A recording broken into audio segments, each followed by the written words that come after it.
Hello, everyone. It's good to be with you. Today, we are going to expand our discussion on civil rights in America. Typically, when we talk about civil rights, the thought immediately comes to mind of black and white. But in truth, it's a broader concept than that. Civil rights includes not only racial differences and issues, but it also includes ethnic minorities. And in today's program, we are going to take a look at those issues, particularly related to ethnic minorities, and see how racial minorities fit into and resemble the issues that arise from ethnic and religious differences in America. So let us begin.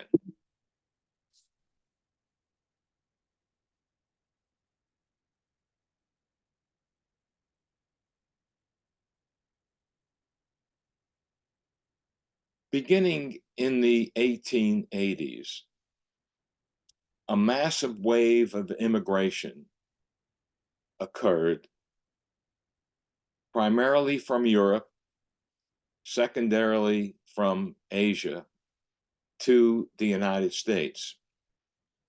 The initial impetus of this migration was the fact that America was industrializing, and the simple fact we needed workers, we needed laborers. And also, there was unrest and famine and other political and economic problems in other parts of the world, particularly in Europe and Asia. So these factors combined to draw over 20 million people to the United States between 1880 and 1920. Now, in 1880, when this massive immigration began, most of the immigrants settled in the Northeast and Midwest of the United States. Why? Well, these were the areas of industrial prosperity, particularly on the East Coast and in the Midwestern part of America. This was precisely the place that needed and required labor. My grandfather migrated to Pittsburgh, Pennsylvania, which became the steel-making capital of America.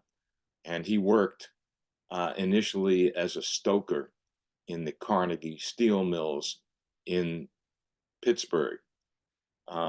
Another grandfather migrated to New York, and he worked in a market that centered around trucking crops from New England and from the mid-Atlantic into New York City. These were, of course, minimum wage jobs initially, but it was a way to grow the American economy, and it was a way for newcomers, immigrants, to provide a new life, not only for themselves, but for their families. Now, by 1920, that's 40 years later, you can see the immigrant map in America is much more widespread. The center continues to be in the Northeast and Midwest because that was the industrial heartland. Henry Ford built automobiles in Michigan. The steel mills in Pittsburgh were growing strong, and the industrial economy of the Northeast as well. But you will see here that there were other areas of America that received immigrants, particularly on the West Coast. These were primarily people from China and especially from the Empire of Japan. Many of them settled in cities like Los Angeles, San Francisco, and Seattle, Washington. But many of them also went to rural areas to serve as farm laborers and eventually became farmers themselves. Now, here in the South, particularly the Southwest and Texas, these were areas that bordered on Mexico. And Mexicans began a significant migration in the early 20th century. Now, almost all of these people were very different from the average American. They were not Protestant in religion. Some of them were not white, and many of them came with only the very minimum of education. And all of those factors, as much as we needed their work, all of those factors contributed to a growing prejudice against these newcomers.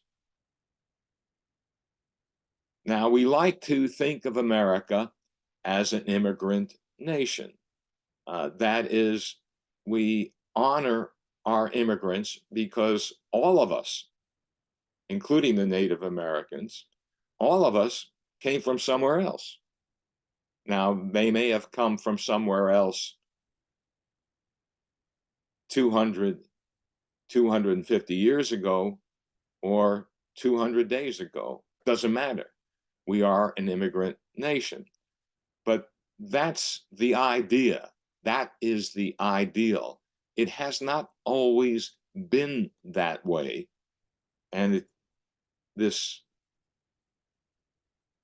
attitude continues today. For example, in the 1890s, many Jewish immigrants came from Russia to escape the pogroms of the Tsar in Russia. My ancestors came from there as well. And almost all of them were Jewish. And the culture of Jewish immigrants differed significantly from the culture of American Protestants. And here you have a cartoon from 1890, which, as I indicated, was the height of this Russian Jewish immigration, including my ancestors. And you can see what this caricature of a Russian Jewish immigrant is. What is he bringing into the United States? Well, for one thing, Uncle Sam here, who is the representation of America, is holding his nose because this guy, this immigrant, probably hasn't bathed in weeks, maybe months. So what is he carrying? He's carrying a bag of poverty, that he's bringing poverty to America. He's bringing a bag of disease, diseases that did not exist in America. He is bringing Sabbath desecration. Sabbath desecration means, of course, for Jewish immigrants, the Sabbath is Saturday, not Sunday. Sunday is just a regular workday. And he's also bringing, I don't know if you could see this clearly, but this says anarchy. In other words, he is against organized government and in favor of overthrowing our democratic values. So while we picture ourselves as an immigrant nation, at the same time, we have a history of being not as welcoming as that ideal seems to be.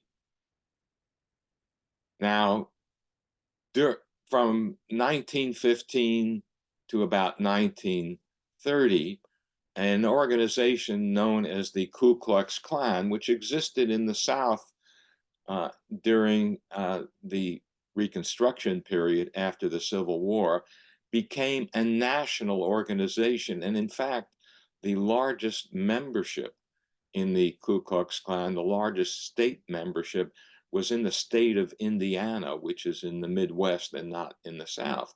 And here you see a Ku Klux Klan cartoon. The overwhelming majority of immigrants were Roman Catholic or Jewish. And that, of course, contrasted with the majority in America who were of the Protestant faith. And there was great concern that the customs of Roman Catholics and Jewish immigrants would destroy the basic Protestant society in America. And here you see the KKK, Ku Klux Klan cartoon, and here's the Jew, and you can see Rome here, meaning Roman Catholic. This is supposed to be a priest. And what is the Jew bringing into America?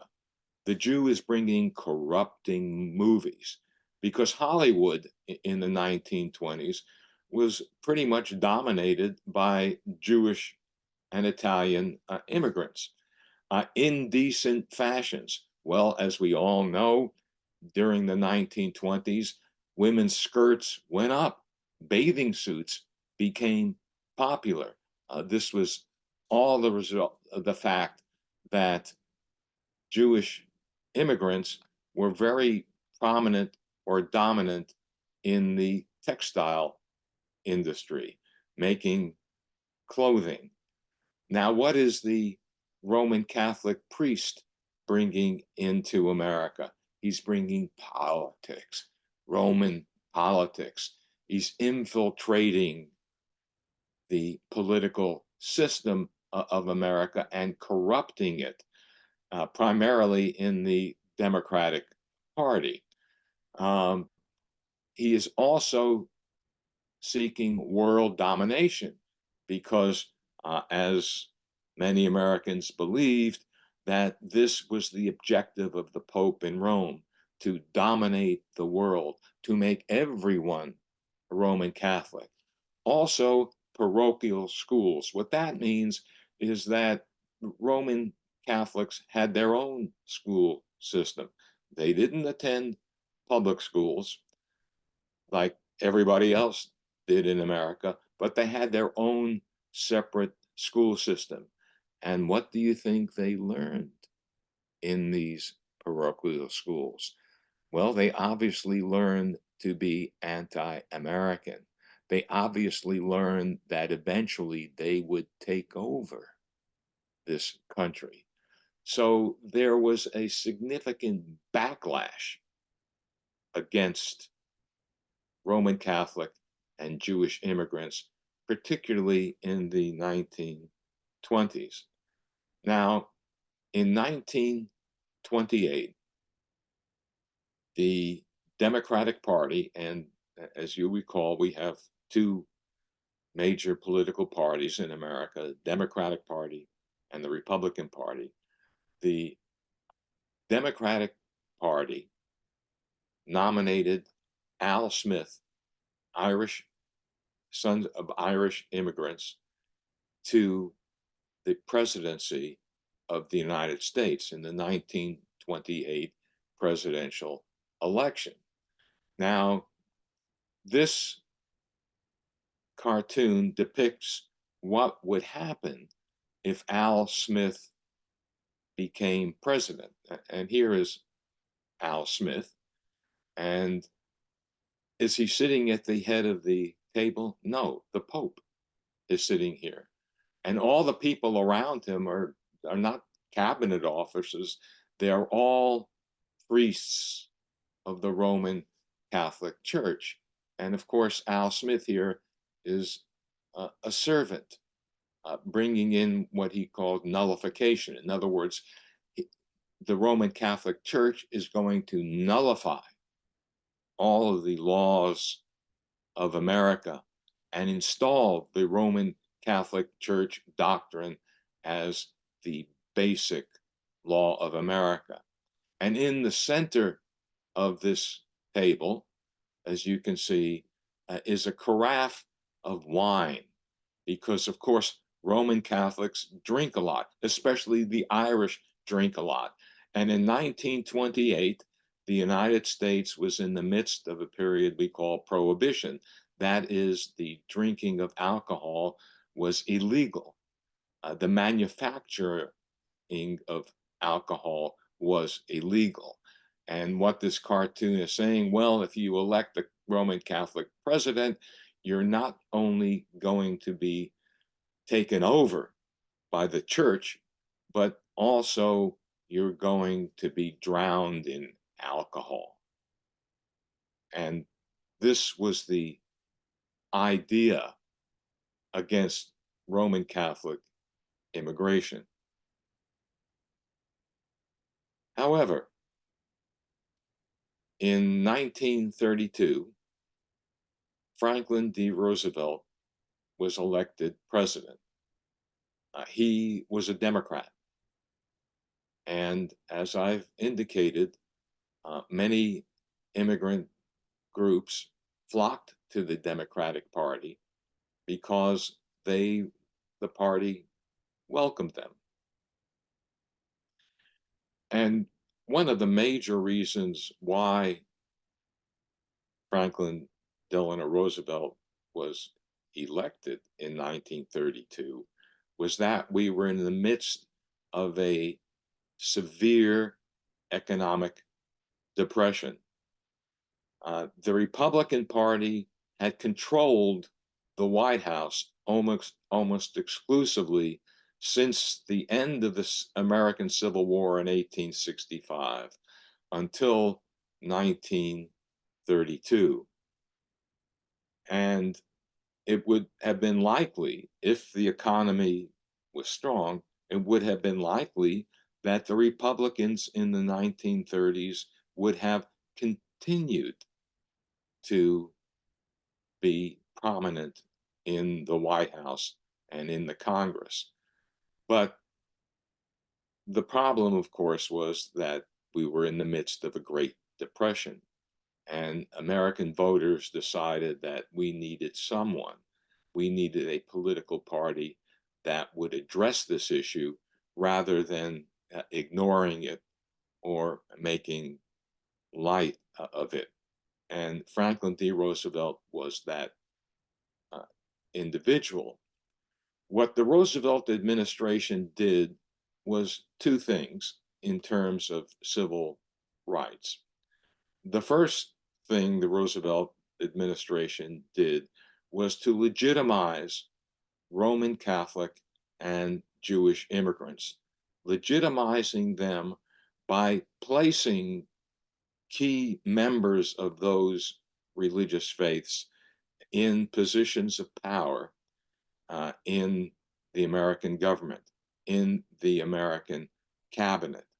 And the second thing that the Roosevelt administration did was to open the door to Black Americans. Now, keep in mind, the vast majority of Black Americans since the end of the American Civil War in 1865 had consistently voted for the Republican Party. Why? because Abraham Lincoln was a Republican, and Abraham Lincoln freed the slaves. The Democratic Party was the party of the South. That's where it was strongest. It was the party of the white South. So we had this odd, really odd party, the Democratic Party, where you had Catholic and Jewish immigrants up north, and in the South, you had white supremacists. So it really was an odd configuration. But together, they elected Franklin D. Roosevelt. And for the first time in significant numbers, Black Americans and Roman Catholic and Jewish Americans became part of the American government. And what happened was, today, for example, in the 2020 presidential election, 89% of Black voters voted for the Democratic candidate, Joe Biden. That would have been incomprehensible in 1928. But because of the openness of the Roosevelt administration, a Democratic Party administration in the 1930s during the Great Depression, and because of New Deal legislation, Black voters began to shift from the Republican Party to the Democratic Party, where they remain today. And to give you an idea of this, one of the great champions of Black civil rights in America was Franklin D. Roosevelt's wife, Eleanor Roosevelt. Here, she is with a Black leader, Mary McLeod Bethune, and this was significant because President Roosevelt named Mary McLeod Bethune, to head up a New Deal agency called the National Youth Administration. This was the first time in American history that a Black person had become head of a major federal agency in the government. And that was a significant milestone. However, as we all know, the Roosevelt administration was in office when the Empire of Japan bombed Pearl Harbor, and we entered the Second World War. This was a jolt to America because many Americans were anti-war. They believed correctly, I think, that we were hoodwinked or we were tricked into entering World War I when we just should have stayed out. And so when World War II started in 1939, we said, "Oh no, we're not going to make this mistake again and go to Europe or the Far East to fight." But when you're attacked like this, when the Empire of Japan attacked us at Pearl Harbor, Hawaii, on December 7th, 1941, we were in World War II, not only in the Pacific against the Empire of Japan, but also in Europe alongside our allies. And by 1941, when this event occurred, we really had only two allies in Europe that were still able to fight. And they were, of course, the United Kingdom, Great Britain, and the Soviet Union, Russia. Now, we had to mobilize, and we had to mobilize quickly. So we had to draft tens of thousands of men and women. Uh, so we could not fall back on our prejudices against immigrants, our prejudice against Roman Catholic or Jewish immigrants. We needed people, just like the industries in the late 19th century needed workers. We needed soldiers and sailors and Marines. And this is a typical banner uh, encouraging Americanos todos, encouraging Mexican Americans to sign up, to volunteer for service during World War II. And this was significant because by becoming part of this broader population, the United States of America, it was a way not only to confirm your citizenship, but to become genuinely part of America. And my own father did this. He served in the United States Navy for 15 years, primarily in the Pacific, and fought in two wars, World War II and the Korean War. And he was born in Russia. And yet he always said that when he put on that US Navy uniform, he was an American at last. Now, there was also, when we talk about civil rights, it's not only appropriate to talk about Black people, talk about ethnic immigrants, but also to talk about women. Because, like these other groups, they maintained a secondary role in American society. And here you see this cartoon. This cartoon was drawn in 1913, before women had the right to vote. What did women want? Well, this is Mother America, and women wanted industrial freedom. That is, when they worked, they wanted a living wage. They wanted the right to unionize.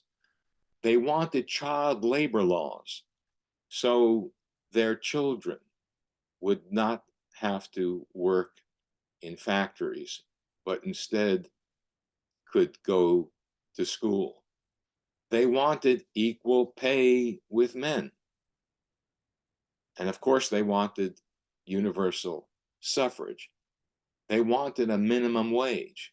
They want health insurance. They want playgrounds. And all of this required legislation. And by the way, some of these things we still don't have, particularly universal health insurance. And the minimum wage has not been raised since the 1950s.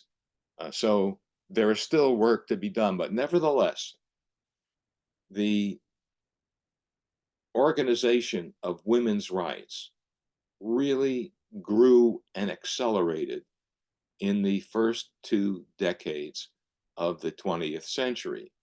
And it corresponded to the growing demand for rights of immigrants and for the rights of Black Americans in American society. And again, I'm not saying that, gee, in order to have equality in America, in order to have civil rights in America, we need another war. We need another war.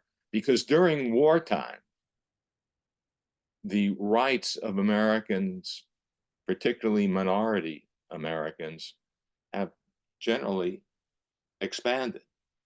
And this happened in World War II. She's a wow. What does that mean? She's a woman ordnance worker. A lot of the ammunition that the United States used during the Second World War was made by women. And not only that, but they joined the military. Now, normally in American history, military meant men all the time, men. But that changed during World War II because we needed people. We were fighting a war on two fronts, in Asia and in Europe. So we needed the WACs, the Women's Army Corps, the WAVES, the women in the Navy. We needed Army nurses, Navy nurses. We needed women to volunteer for the Red Cross, and we needed women in factories with jobs normally done by men. However, during World War II, it was not only a time of expanding civil rights for previously limited groups, but narrowing the civil rights of some. Now, as you all know, the United States and Russia fought against the Empire of Japan. And there was concern in America, particularly on the West Coast, where many Japanese Americans lived, and some of them had lived there for generations, that these Japanese immigrants would turn on America and through subversion attack American military, civilian targets, and attack American people. Now, for some reason, we didn't feel that way about German Americans because German Americans were white. And as this sign says, Japs keep moving. This is a white man's neighborhood. And you can see this woman here. She's proud of it, and she's pointing to that sign. And they did keep moving.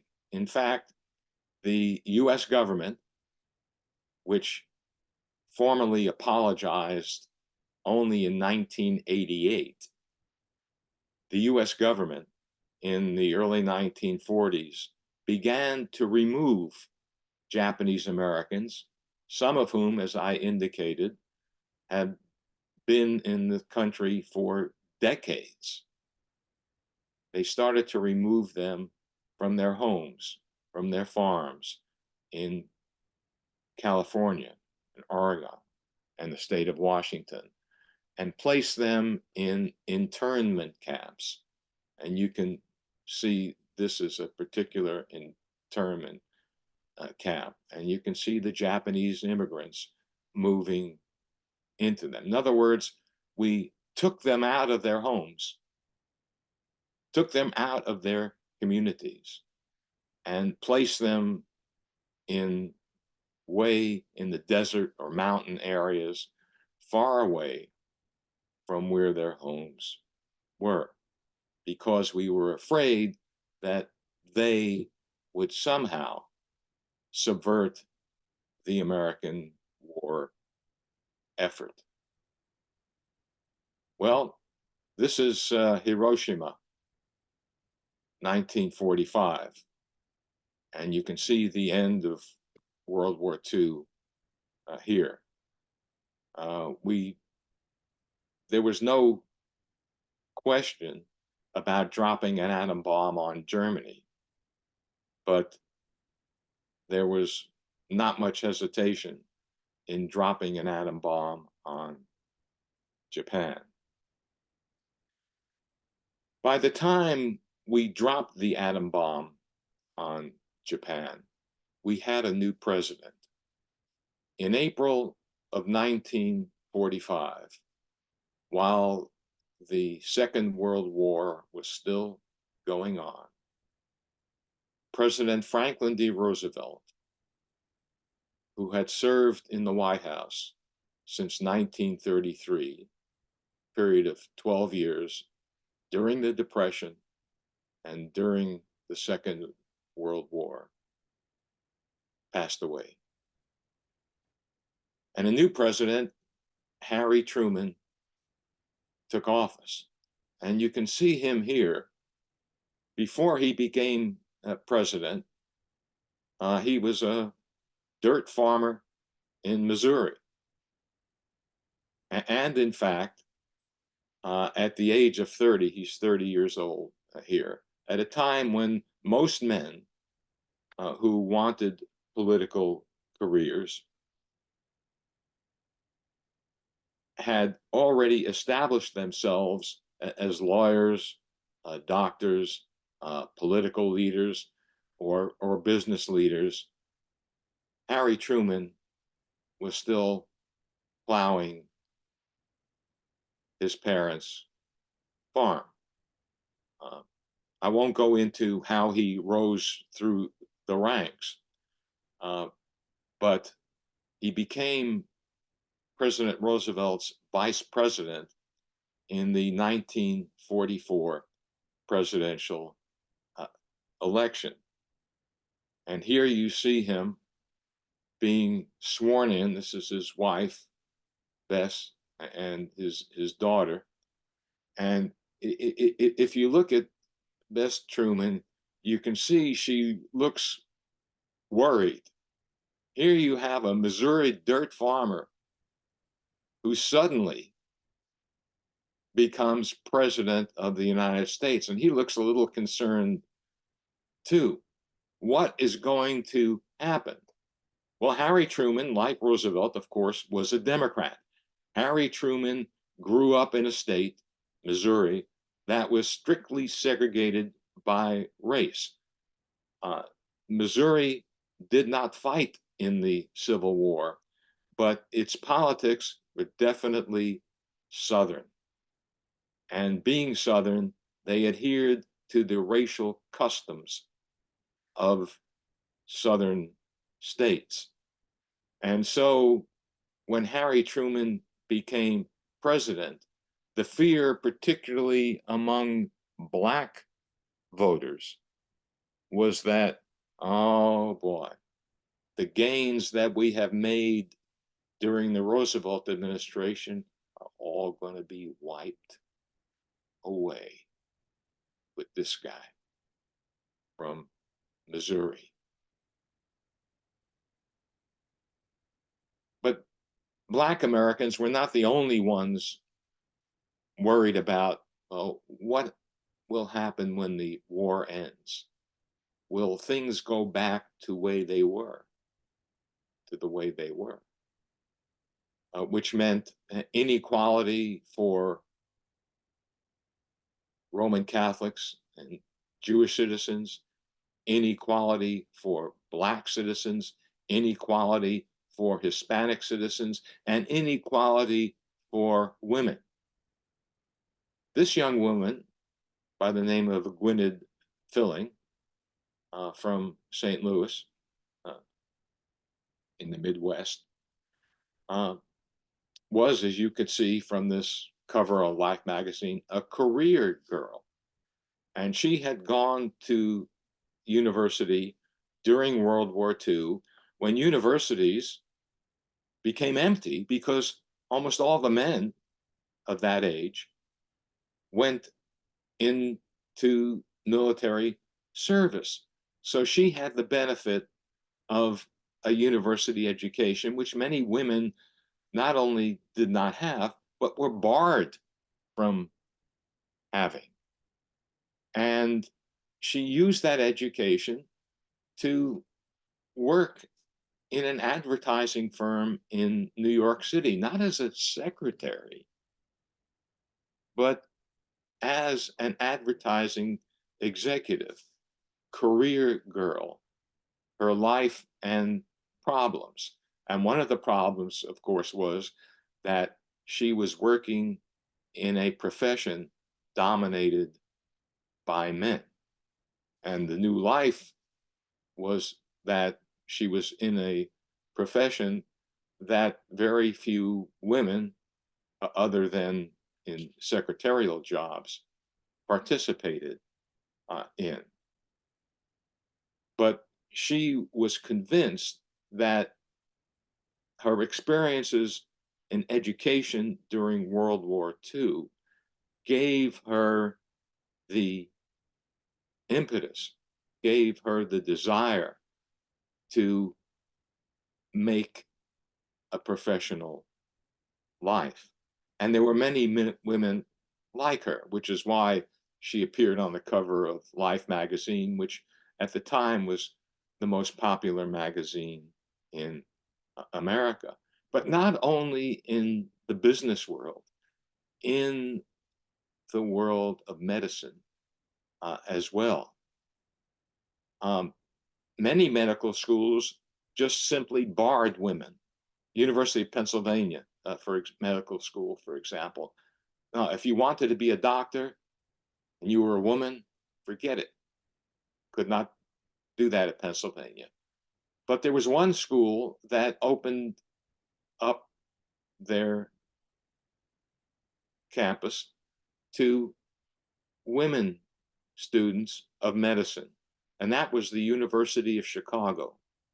And here you see a young woman studying to be a doctor, examining a patient at the University of Chicago medical school. So the opportunities generated by World War II, a college education, a job that was dominated by men, all of these inspired women to enter professions where rarely you would ever see a woman. That is part of the civil rights story. This is not part of the civil rights story. Because after World War II, Americans, particularly American men, said, okay, well, thanks, women. Thanks for your work in the munitions factory. Thanks for building the airplanes that won the war. Thanks for all the work you did in the military. But now it's back to the kitchen. Now it's back to the kitchen. And so you get this basically propaganda of this woman who's so happy that she's back in the kitchen washing dishes. And you can see her big smile. Yeah, this is really what I like doing. I mean, it's absolutely wonderful. Or in the advertisements. And here's a woman, once again, in the kitchen. And she's looking at all her new appliances, the gas stove, the iron, the refrigerator. And oh, she is so happy.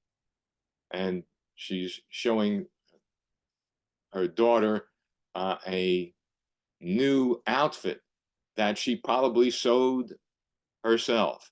This was the propaganda in post-World War II America. Okay, women, thank you for your service. Now it's back to the kitchen.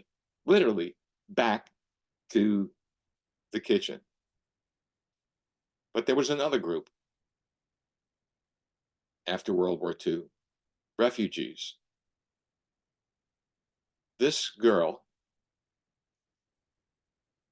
you can see her holding a doll, was a survivor of the Auschwitz-Birkenau concentration camp. All of our parents and relatives were killed. She had no family. She was an orphan. And at the time this photograph was taken in 1945, after the end of World War II, Selma was 12 years old. And as you could probably see, she looks much younger than that because she had spent a couple of years in a concentration camp. But it was very difficult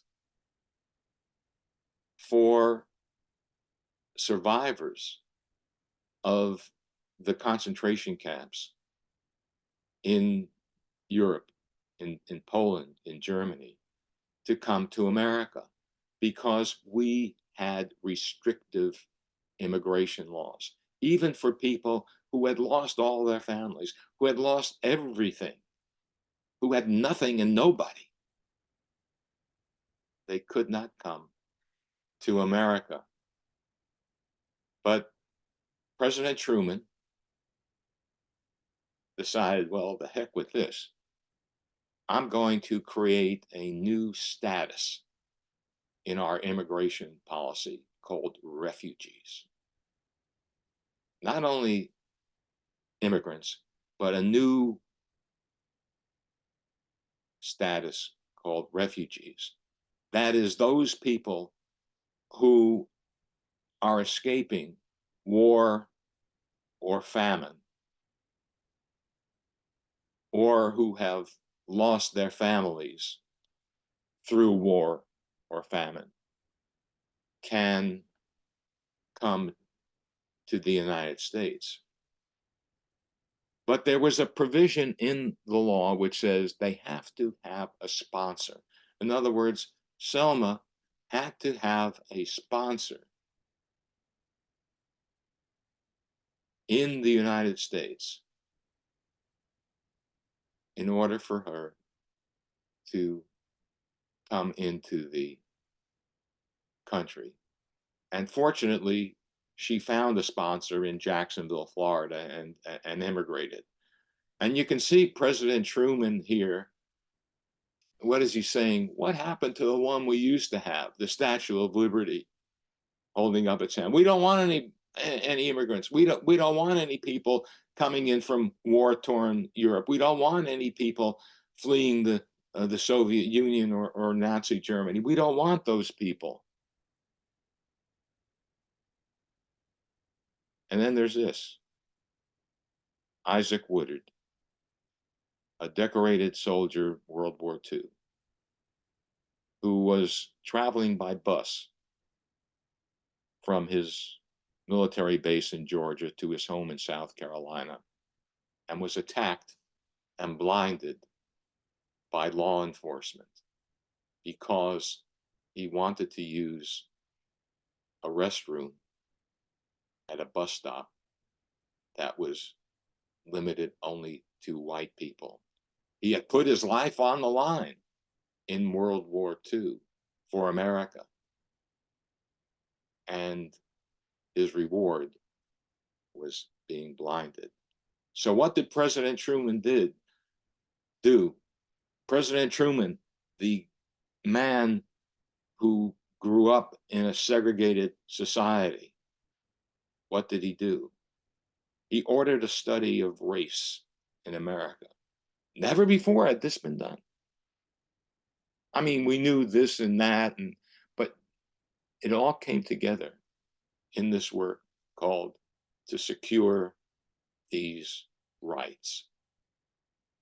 And it enabled Truman to become the first president since the end of the American Civil War to introduce a bill into Congress called the Civil Rights Bill to guarantee equality for Black Americans.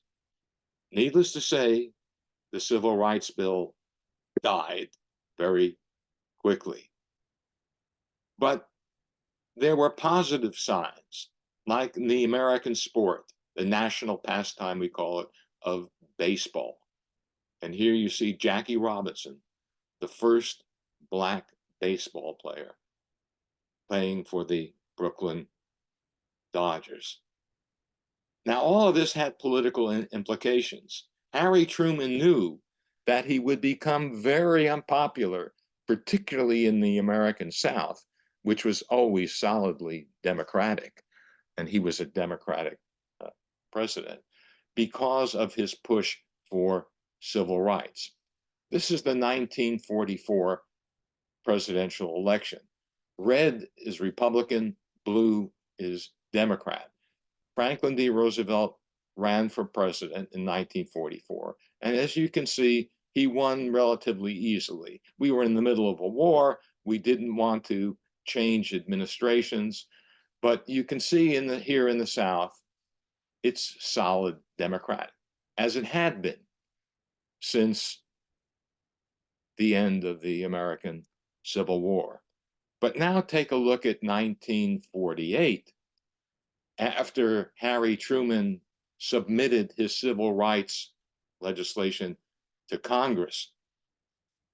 Well, Southern states were not about to join the Republican Party because, of course, the Republican Party was the party of Lincoln, and Lincoln had made war on the South. Lincoln had freed the slaves. So what did some Southern states do? They seceded from the Democratic Party.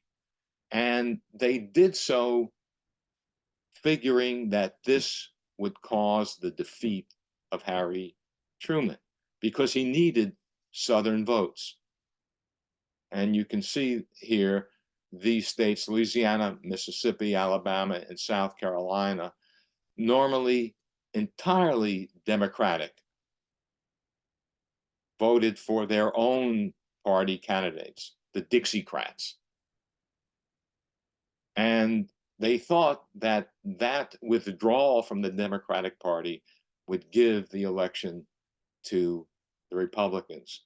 But as it turned out, Harry Truman won the presidency in 1948. And that was important because it demonstrated that a president could support the issue of civil rights and still be re-elected.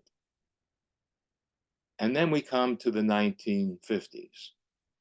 And we'll talk more about that next time. But the 1950s were important, not only because we saw a culmination of Harry Truman's policies, but also because we had a baby boom and all that went with it, including the transformation of American culture. And here we have Elvis Presley. And I'll conclude with Elvis.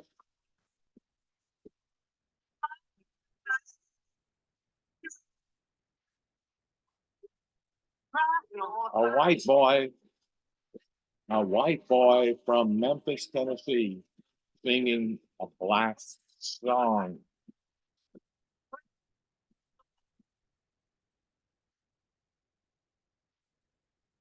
Thank you all.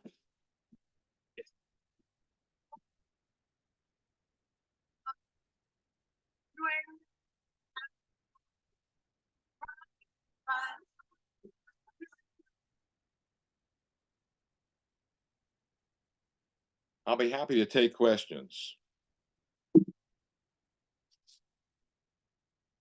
Can I ask a question? Sure. Okay, 1 second. Okay. Hey, I heard that in US you have a law that if you want to become a US president, you should be like you should have been birthed, yeah? like on the territory of US. Like it's like you should not get your citizenship by naturalization, but like you should like have it like from